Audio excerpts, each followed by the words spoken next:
auditorium was thick with expensive perfume and an even more expensive, sickening sense of entitlement. They didn't see me. Not really. I was just the mother, the one with the hand-me-down car, the one who worked 3 jobs, the one sitting silently at the back. They were the parents of influence, the ones who decided what was important. And that year, what was important was ignoring the crumbling ceiling over our children's heads. But I saw them. I saw the dismissal in their perfectly coiffed smiles, the way they accidentally bypassed my table every time. They thought they had all the power. What they didn't know was that while they were busy playing their petty little status games, I was building a quiet kind of power. And when they finally tried to step in and take credit for the impossible thing I had achieved, I handed them their trophies with a smile so sweet it tasted like absolute, undeniable public humiliation. This is the story of how a neglected school, a community's kindness, and the purest kind of spite brought a town's elite to their knees. Hello, everyone. My name is Rachel. I'm 31 years old, and I live in the kind of town where the zip code you use defines who you are. I'm a single mother, and I work as a freelance graphic designer. A very long way from the sprawling estates and private jets of our town's so-called elite. If you've ever felt that soul-crushing sting of being invisible, of having your effort dismissed, your presence ignored, or your good intentions steamrolled by people who think their bank account makes them superior, then I need you to hit that like button, subscribe, and buckle up. Because this is my story, a story about the justice I served when I was underestimated one time too many. This isn't just about a school. It's about the deep, burning need for validation and the beautiful, satisfying karma that comes when you build your own table instead of begging for a seat at theirs. Let's begin. My son, Leo, started 2nd grade at Willow Creek Elementary. It wasn't the fancy private academy that most of the wealthy families in our town, places like the prestigious Hillsides neighborhood, used. Willow Creek was the local school, the public option, the one serving the rest of us. It was a good school, but it was tired. You could smell it, a mix of old gym shoes, faint mildew, and the metallic tang of overdue maintenance. The real problem wasn't the teachers. They were saints. The real problem was the PTA. Not the general PTA, but the executive board, the inner circle, which was entirely made up of the wives of the town's wealthiest CEOs, real estate moguls, and venture capitalists. They treated the PTA like a private club. I showed up to my first meeting full of enthusiasm. I remember wearing a dress I'd ironed meticulously and carrying a notebook filled with ideas for the school garden. The queen bee was a woman named Cassandra Thorne.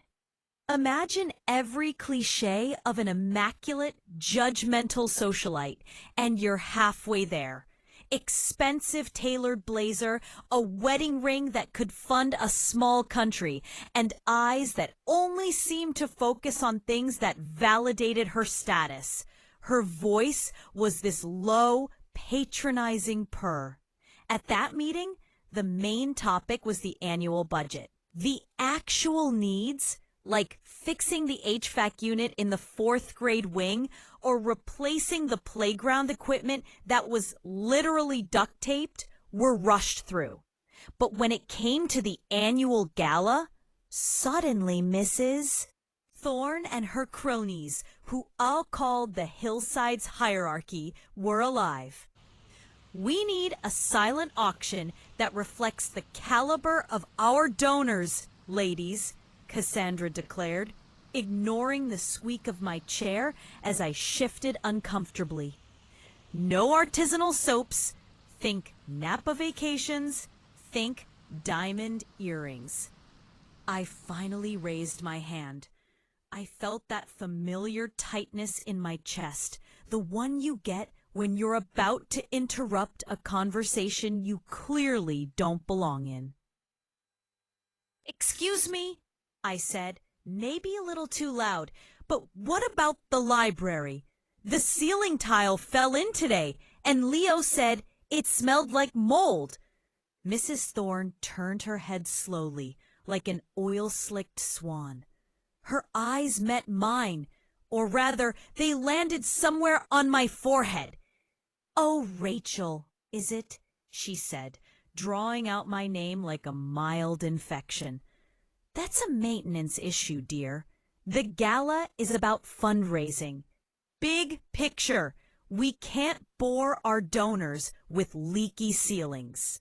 We need to focus on what attracts the right kind of money." I felt the blood rush to my cheeks.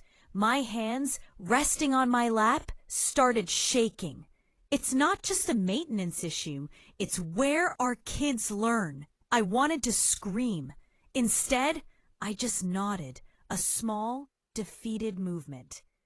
They moved on immediately to discussing catering, dismissing the library with less care than they gave the napkin color. This wasn't a PTA. It was a social event with a thin veneer of charity. The injustice wasn't just about the school. It was about the cold, absolute dismissal of my concern, my presence, and my child's safety. The gala came and went, raising a massive amount, about $75,000. And what did they spend it on? A new electronic welcome sign at the entrance that said "Excellence in Education," and matching cashmere scarves for the entire PTA executive board. Not a dime went to the HVAC. Not a single, solitary dime to the fourth grade wing. The next PTA meeting was the final straw. I was determined to push. I brought laminated photos, peeling paint, cracked bathroom tiles, that duct-taped slide. "I've calculated," I stated, trying to keep my voice steady, "that a community-focused, lower-cost initiative could raise enough for the core maintenance issues. Maybe a town-wide garage sale and a bake-off, something everyone can participate in, not just the elite donors." Mrs. Thorne sighed, a heavy, dramatic sound that seemed to pull all the oxygen out of the room. "Rachel, bless your heart. That's sweet. But this is not a bake sale community. Our donors require prestige. A garage sale? It will devalue the entire brand of the PTA. We need high net worth involvement, not hand-knitted mittens." Another woman, Mrs. Davies, chimed in with a smug, soft voice. "And frankly, Rachel, we have our hands full with the important events. Why don't you focus on the little things? Like the newsletter? We need someone to collate the email addresses." That was it. The newsletter. The digital equivalent of dusting the corners while the mansion was burning down. My hands gripped the edges of the table so hard my knuckles turned white. The insult wasn't passive. It was aggressive. It was a clear, unambiguous message. Your ideas are cheap. Your presence is an annoyance, and your place is in the shadows. I stood up. I didn't raise my voice. I didn't throw a fit. I simply looked at Cassandra Thorne straight into those cold eyes. "Thank you for the suggestion," I said, my voice dangerously even. "But no, I think I'll focus on the actual problems." I gathered my photos, my notebook, and walked out. I didn't look back. That walk down the hallway wasn't a retreat. It was a declaration of war. As I drove home, tears of pure, molten fury blurred the streetlights. That feeling, it's not just anger. It's the pain of being judged, not for your character, but for your income. It's the humiliation of seeing a small group of people decide that their status is more important than your children's well-being. That night, something snapped. The pain turned into steel. I didn't want justice for the school anymore. I wanted justice on the hillside's hierarchy. The school was just the battlefield. The next day, I started my own initiative. I called it the Willow Creek Restoration Project. It wasn't the PTA's, and it definitely wasn't Mrs. Thorne's. I had no money, but I had a skill: graphic design. I spent the next 72 hours designing the most professional, heart-tugging campaign materials you could imagine. I took the photos of the neglect and juxtaposed them with drawings of bright, renovated classrooms. Not fancy, but clean, safe, and inspiring. The logo was simple: a small green sapling growing through a crack in a concrete foundation. Resilience. I didn't go to the hillsides. I went to the rest of the town. I printed flyers and posted them at the local coffee shop, the hardware store, and the community center. I created a simple website with a clear, specific goal. Phase 1. Replace the 4th grade HVAC and renovate the library ceiling. Target $25,000. I didn't ask for a $1,000 donation. I asked for 5, 10, 20. I appealed to the local businesses: the dentist, the family-owned grocery store, the local plumbers. My pitch was simple: the people who are supposed to help are too busy funding galas. We, the community, are going to do it ourselves. The response was overwhelming. The local news station, Channel 7, picked up the story. They didn't interview the PTA. They interviewed me, standing next to the cracked playground equipment. "Why is this a separate effort from the PTA?" the reporter asked. I kept my answer professional, devoid of emotion, but absolutely damning. The PTA Executive Board focuses on high-profile, glamorous events for their main donors.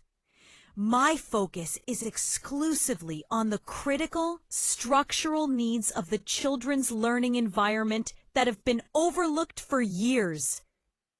I was a good quote, a sympathetic face.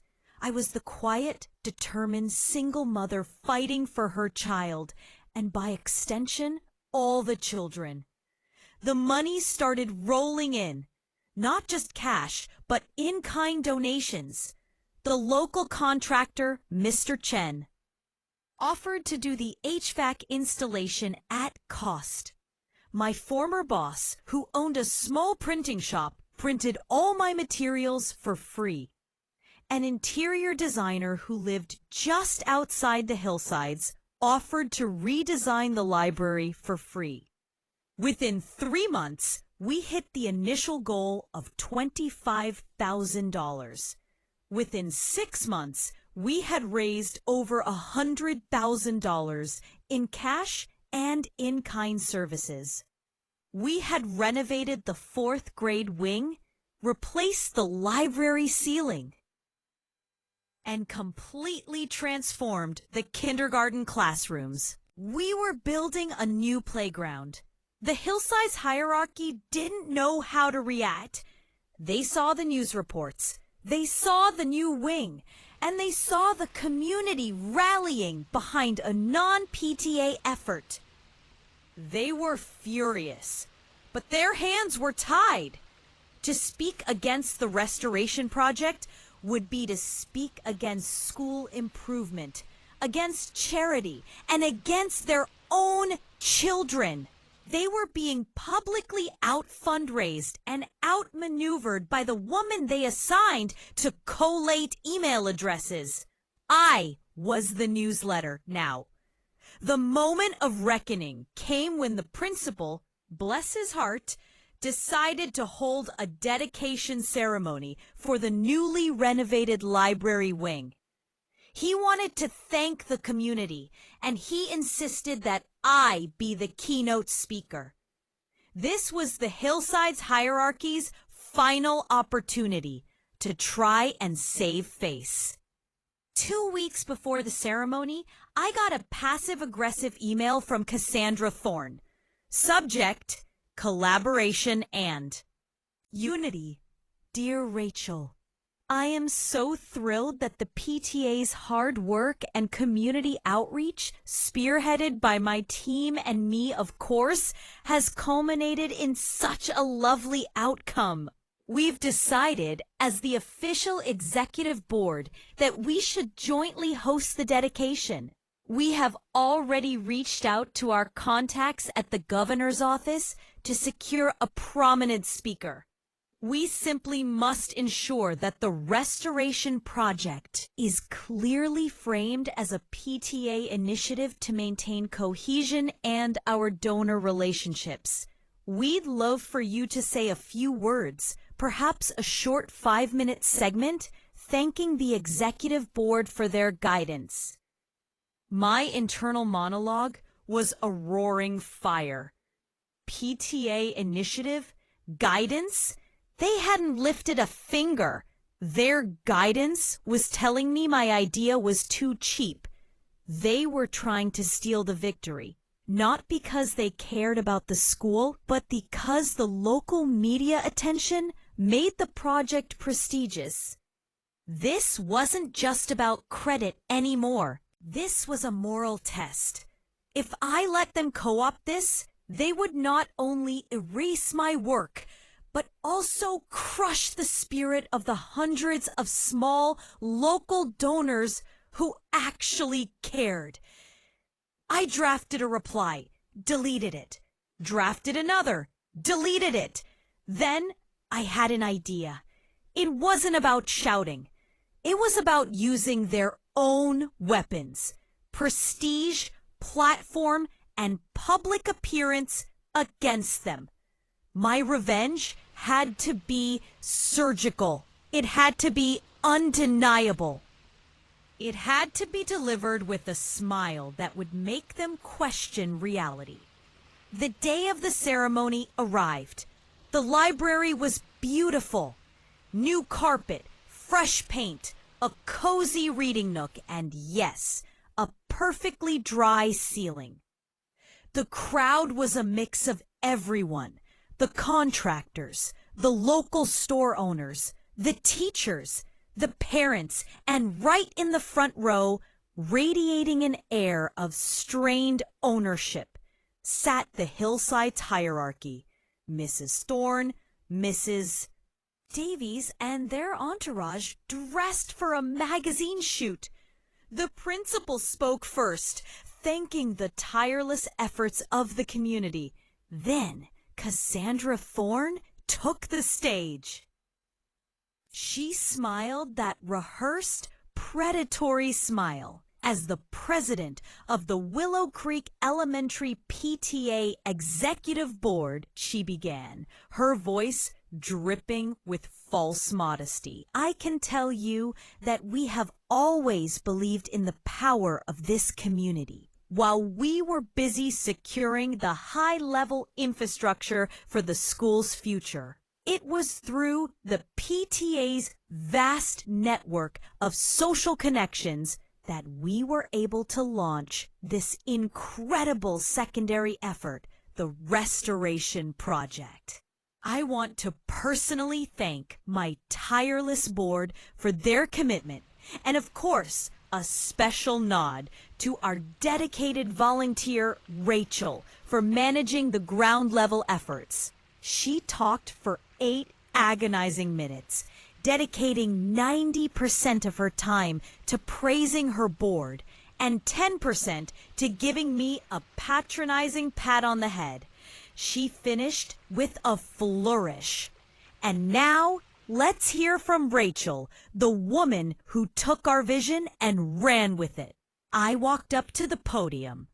I felt the nervousness, that familiar tightness, but it was overshadowed by a cold, thrilling calm. I adjusted the microphone. I looked at the crowd, then I looked straight at the camera lens for the local news. Finally, I looked at Cassandra Thorne.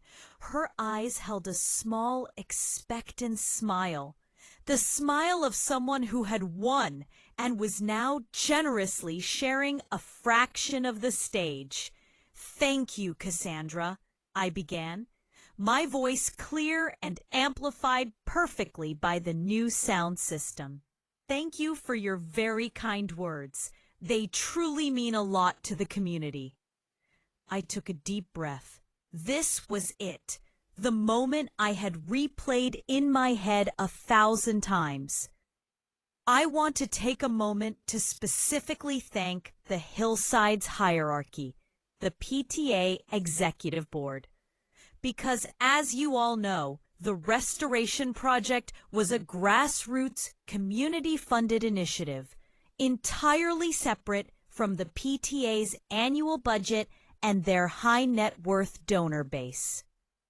This was a project created and funded by people who were told their efforts were too small or too cheap for this school. I paused. The audience murmured. Mrs. Thorne's smile flickered. And I want to publicly, right now, acknowledge the generous, incredible, and deeply appreciated contributions of the PTA Executive Board to this project. I stepped back and picked up a large, professionally printed, oversized presentation check. It was identical to the one I'd used to thank our top donor. I held it up for the cameras. It was perfect. In the Pay to the Order of section, it read, "The Willow Creek PTA Executive Board." In the Amount section, it read, $0 and 0 cents. And in the memo line, in bold, custom lettering, it read, "For their time and guidance." The silence in the room was absolute. The crowd went still.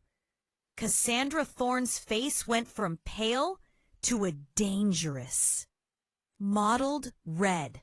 She leaned forward, her mouth open, but no sound came out. I smiled genuinely. "That's right," I continued, my voice now carrying a triumphant warmth.